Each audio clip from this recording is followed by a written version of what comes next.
समस्तीपुर से एक बेहद चौंकाने वाला मामला सामने आया है, जहां सरकारी नौकरी दिलाने के नाम पर कथित तौर पर बड़ा फर्जीवाड़ा किया गया। एंटी ह्यूमन ट्रैफिकिंग यूनिट और जिला पुलिस ने संयुक्त कार्रवाई में असम, पश्चिम बंगाल और बिहार के विभिन्न जिलों के 105 युवक युवतियों को रेस्क्यू किया गया है। इनमें 38 लड़कियां भी शामिल है। आरोप है कि नौकरी का झांसा देकर इनसे लाखों रुपए वसूले गए और 2 महीने की ट्रेनिंग के नाम पर मार्केटिंग कराई जा रही थी। देखिए हमारी यह खास रिपोर्ट। समस्तीपुर के मुफस्सिल थाना क्षेत्र में पुलिस और एंटी ह्यूमन ट्रैफिकिंग यूनिट ने देर रात बड़ी कार्रवाई करते हुए अलग अलग स्थानों से 105 युवक युवतियों को रेस्क्यू किया। सभी को कथित तौर पर सरकारी विभाग में नौकरी दिलाने का सपना दिखाकर समस्तीपुर बुलाया गया था। रेस्क्यू किए गए लोगों में असम, पश्चिम बंगाल और बिहार के कई जिलों के युवक युवतियां शामिल है। जानकारी के अनुसार शहर के भोला टॉकीज रेलवे गुमटी के पास संचालित एक कंपनी सरकारी नौकरी के नाम पर इंटरव्यू लेती थी। अभ्यर्थियों से 25 से 27 हजार रुपये तक जमा कराए जाते थे। इसके बाद 2 महीने की ट्रेनिंग का झांसा देकर कंपनी के प्रोडक्ट घर घर और बाजार में बेचने का काम कराया जाता था।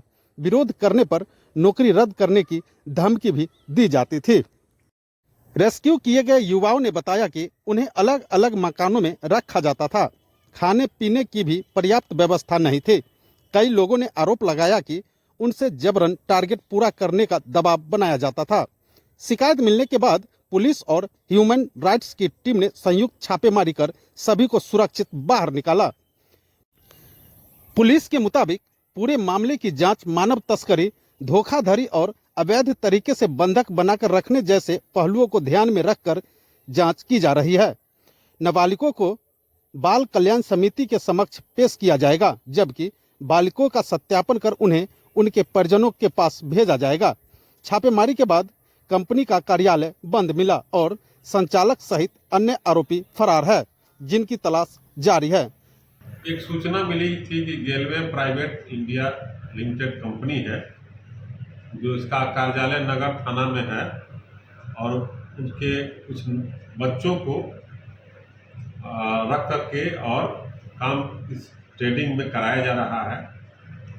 इस पर सूचना संग्रह किया गया और एक टीम बनाई गई और इस टीम के तहत रात में छापामारी किया गया। इस कंपनी के जो स्टाफ हैं उसमें लड़के मिले हैं जो नाबालिग दिख रहे हैं और उनके माध्यम से जो ब्लॉकचेन का ट्रेडिंग है वो काम चल रहा था और प्रोडक्ट का बेचने का जो एक नेटवर्क है उसे बनाया जा रहा था। तो कंपनी सही पाई गई, लेकिन जो बच्चे मिले हैं उनको रेस्क्यू किया गया है और मुफस्सिल थाना में प्राथमिकी दर्ज की जा रही है कि नाबालिग बच्चों के साथ बच्चे भी हैं और बच्चियां भी हैं। उनकी विधिवत जांच की जाएगी मेडिकल, उसके बाद उसके गार्जियन को सुपुर्द किया जाएगा। इसमें चाइल्ड वेलफेयर की जो टीम है वो कार्य कर रही है और जो बालिग लड़के मिले हैं उनसे पूछताछ कर करके उनका नाम पता का सत्यापन कर करके उनके अभिभावक को सुपुर्द किया जाए। कितने बच्चे को रेस्क्यू किया गया? अभी तक जो बच्चे हैं करीब 100 के आसपास मिले थे, लेकिन बच्चे की संख्या जो है ये 29 के आसपास है, जिसमें बच्चियां भी हैं और बच्चे भी हैं, लेकिन मेडिकल जांच के बाद ही स्थापित हो पाएगा कि उसमें बच्चे कितने हैं। चाइल्ड जो पीड़ित है उनका कहना है कि वो सरकारी नौकरी का झांसा देकर के उन लोग को बंधक बना के रखा गया था। अभी तक जो बच्चे से पूछताछ की गई है इस तरह की बात प्रकाश में नहीं आई है, क्योंकि ये सरकारी नौकरी का कार्यक्रम नहीं है, ये प्रोडक्ट बेचने का कार्यक्रम है, ट्रेडिंग करता है। ये जो कहीं से अगर मामला सूचना आई है उस अगतरा अनुसंधान में भी उसको लाया जाएगा। सर, चाइल्ड ट्रैफिकिंग जो दिल्ली में है उसको क्या सूचना मिला था, किस सूचना के आधार पर रेड पड़ी है? तो यहाँ पर एक बच्ची थी जो कार्य कर रही थी, वो बालिग बच्ची थी। उसने अपने सिस्टर को कुछ जानकारी दी थी, कुछ जैसा कि बताई कि यहाँ पर उसका कुछ ट्रेडिंग के दौरान विवाद हुआ था। उसी क्रम में जो है वो सूचना दी थी। उसी सूचना के आलोक में वहाँ से सूचना मिली थी, जिसके तहत एक कार्रवाई हुई थी। आगे क्या कार्रवाई विधि सम्मत की जाएगी? आगे प्राथमिकी दर्ज की जाएगी। नाबालिग बच्चों को इस ट्रेडिंग में लाया गया है और मेडिकल के बाद ही आगे की कार्रवाई। इसमें जैसा कि बताया गया कि इसमें जो लड़के आते थे उनको एक ब्लॉक चेन के तहत लाया जाता था और उनके रिश्तेदार परिवार वाले ही या दोस्त लोग जुड़ते थे। नीचे में 25,000 रुपया फीस लिया जाता था। इसमें 12,500 रुपया के उसको आईडी बनता था और आईडी में बजाते आधार कार्ड और लिया जाता था और बाकी जो पैसे हैं उनको खाना पीना रहने का व्यवस्था किया जाता था। 1 महीना यहाँ ट्रेनिंग चलाई जाती थी कि कैसे प्रोडक्ट को बेचना है और कैसे प्रोड्यूस करना है लोगों के बीच में। कुछ संदिग्धों को हिरासत में भी लिया गया है क्या?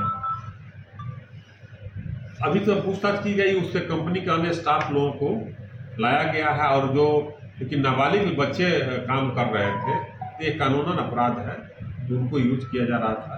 तो नाबालिग बच्चे इसमें मतलब उनका रेस्क्यू किया गया है और रेस्क्यू इसमें किया गया। जो लोग पकड़ाए हैं तो उनके क्या उनका परिवार वाले को किया जाए। कानूनी कार्रवाई होगी इसमें जो हाँ, धारा निश्चित रूप से कार्रवाई होगी। जो नाबालिग बच्चों के साथ जो कंपनी के अन्य लोग काम कर रहे थे उनके विरुद्ध कार्रवाई होगी। कंपनी को सील भी करने की प्रक्रिया की जाएगी क्या? अभी जो है प्रक्रिया जारी है रेस्क्यू के, क्योंकि बच्चों को हम लोग विभिन्न जगहों से लाए हैं। घर में भी रह रहे थे, मतलब स्वतंत्र रूप में रह रहे थे, ये वहाँ से लाया गया है। फर्दर इन्वेस्टिगेशन में जो आगे का कार्रवाई होगा उसका। फिलहाल पुलिस इस पूरे नेटवर्क की जांच में जुटी है। यह पता लगाया जा रहा है कि सरकारी नौकरी के नाम पर यह कथित गिरोह कब से सक्रिय था, कितने लोगों से पैसे लिए और इसके तार किन किन राज्यों तक जुड़े हुए हैं। समस्तीपुर से लाइव बिहार हिंदी के लिए ब्यूरो रिपोर्ट।